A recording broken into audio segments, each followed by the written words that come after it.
બોટાદ જિલ્લામાં વાતાવરણમાં પલટો, ગઢડામાં ધીમી ધારે વરસાદ, ખેડૂતો ચિંતિત। બોટાદ જિલ્લાના વાતાવરણમાં આજે વહેલી સવારથી પલટો જોવા મળી રહ્યો છે। સમગ્ર જિલ્લામાં સવારથી જ વાદળછાયું વાતાવરણ છવાયેલું રહ્યું છે, જેના કારણે દક્ષિણ ગુજરાતમાં વરસાદની સંભાવના વધી ગઈ છે।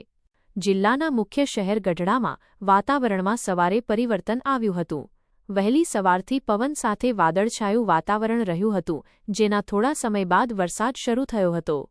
ગઢડા શહેર તેમજ આસપાસના ગ્રામ્ય વિસ્તારોમાં હાલમાં ધીમી ધારે વરસાદ વરસી રહ્યો છે।